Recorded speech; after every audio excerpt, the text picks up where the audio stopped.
This whole thing of Africa not having bankable projects has been an age-old issue, and the fact that the perceptions of risk are still too high, but that doesn't coincide with the climate emergency that's playing out. There is a disconnect. The money needs to now flow in. The commitments that everyone's flowing around and saying, look, we're committing, is not becoming reality, but we're running out of time. So how do we convince the guys with the money to come to Africa and not be unreasonable about the returns that they're expecting? It is the reason why, for example, we had the Africa Climate Summit, so that we can profile the assets that the continent has. Whether it is mineral assets, whether it's our renewable energy assets, whether it's our carbon sinks, whether it's our human capital. 40% of the world's workforce by 2100 will be living in Africa. 25% of the world population and market will be in Africa by 2050. And therefore, any development, any investment that doesn't bring Africa into the equation is deficient. Yeah. And therefore, the reason why we had the Africa Climate Summit, the first ever, is because we realized that we are in this space. Nobody knows what the assets are in Africa. We have all this negative profile. Africa is a risky continent. It's a continent of conflict. It's a continent of this.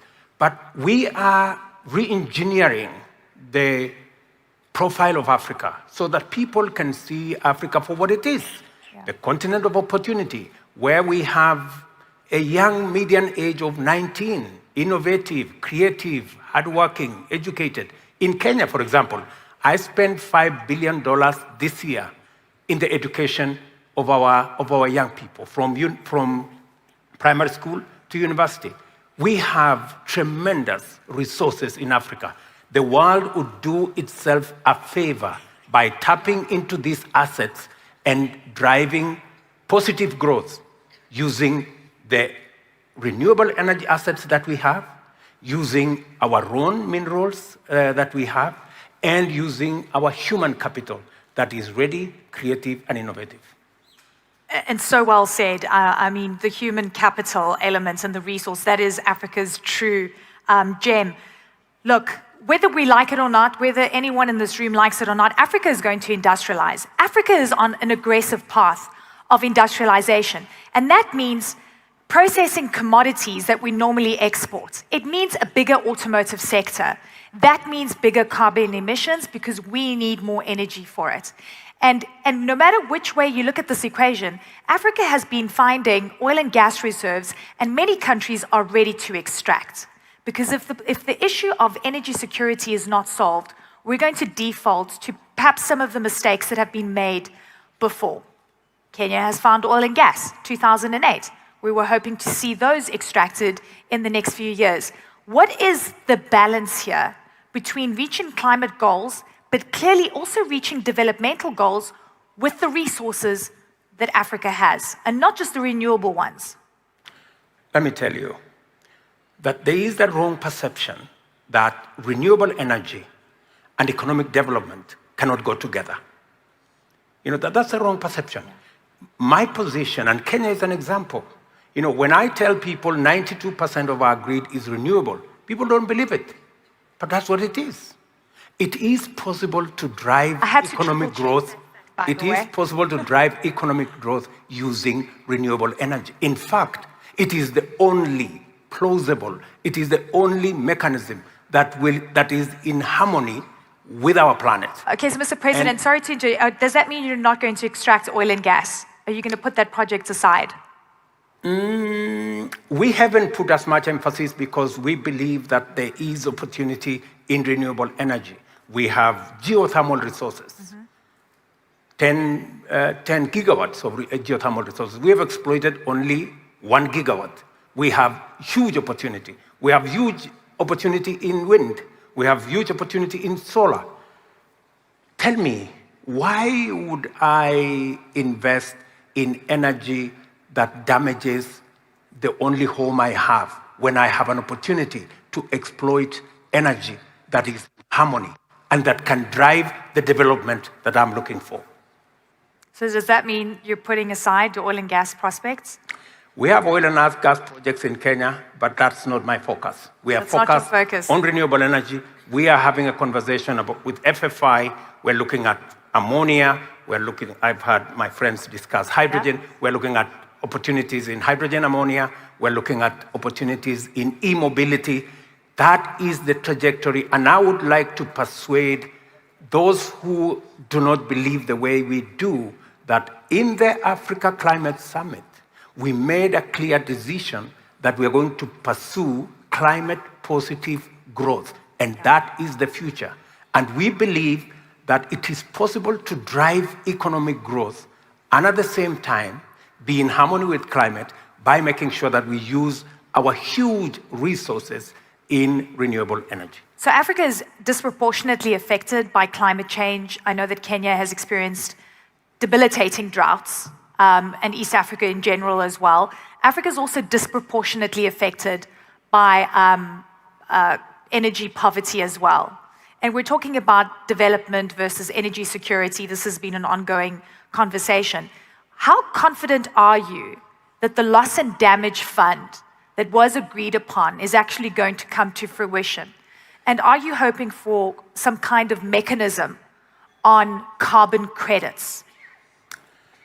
As part of the conversation we had at the Africa Climate Summit in Nairobi, we agreed on a couple of things as part of our path to climate positive growth. Number one is, of course, the huge opportunity in carbon credits and carbon markets.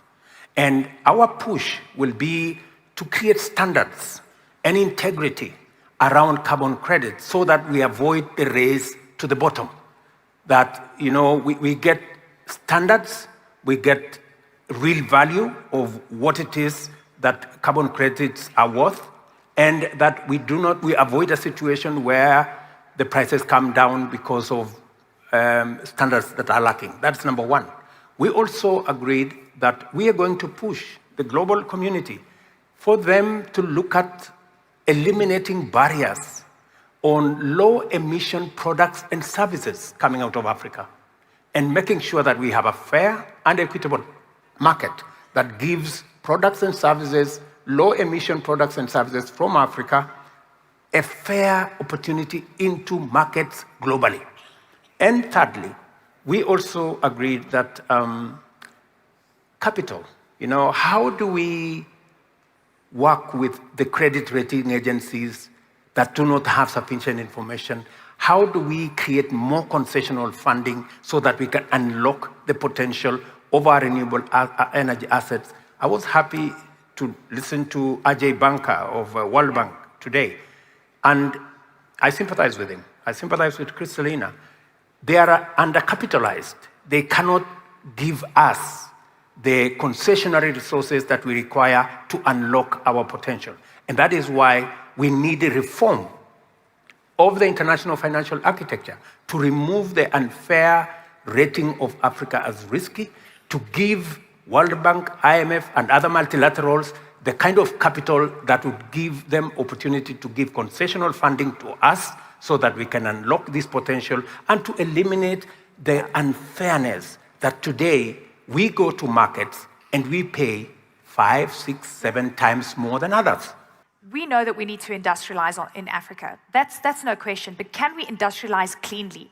And the other conversation that comes up, whether I go to Zanzibar, Tanzania, whether I go to Seychelles, or any countries that have prospects for oil and gas finds, they say, Lenny, it's about survival here. We have a right to extract if they're not investing in clean resources and energy. And that there's a sense of hypocrisy. If there's no real decision and sort of headway made by COP28, what do you think African leaders should be doing? With what I see, renewable energy is 75% cheaper than the alternative. Yeah. We can supply energy to the 600 million Africans who do not have it. 30% cheaper if we focus on renewable energy. The challenge we have at the moment is that you need 40% more to invest initially. And that is what becomes an impediment. And then number two, we have the challenge of what I told you, concessionary resources that are not available. And number three, we have the challenge of private money or markets that are rating Africa unfairly. So if we were to eliminate these challenges, it is perfectly the right choice to pursue our development using renewable energy. And we do not have to exploit the other resources, because if we can do it with clean energy, explain to me, why would we want to use energy that is not clean, energy that damages our climate, especially for us who are suffering the brunt of climate change? Kenya, for example, we lost 2.5 million heads of livestock. Yeah. In the Horn of Africa, we lost 9.5 million heads of livestock between Kenya, Somalia, Djibouti, Ethiopia. Do we really want to go there? No. Yeah. You know, so we must step up, and we must be candid with ourselves. It may look cheaper today to exploit the other sources of energy, but at what cost?